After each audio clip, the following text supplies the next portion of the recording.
Election day for Austin's runoff is next week, and mayoral candidate Celia Israel and Kirk Watson are pulling no punches right now. KXAN's Grace Reader is fact-checking another ad for us. This one you may have seen on Twitter. She also looked at the candidates' effectiveness during their time in the state legislature.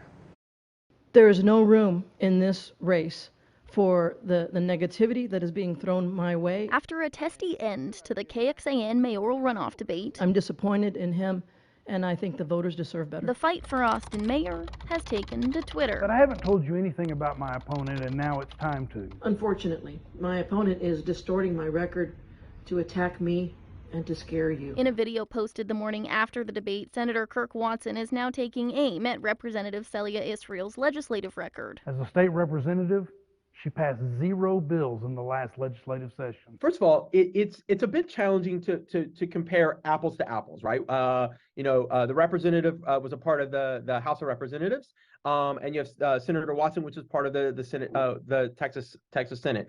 The sides of the bodies are vastly different. Here's what the data shows.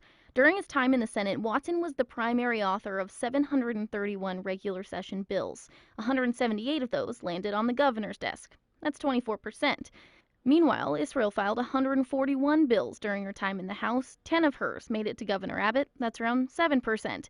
She served in the legislature roughly half the time Watson did. How do you view that data and how do you look at that data?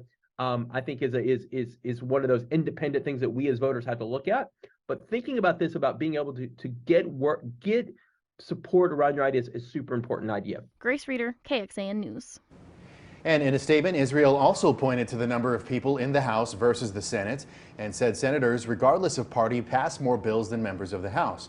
She also said, quote, to insinuate that Celia wasn't an effective legislator and can't be an effective leader for Austin is sexist and downright ridiculous. That's what her campaign wrote.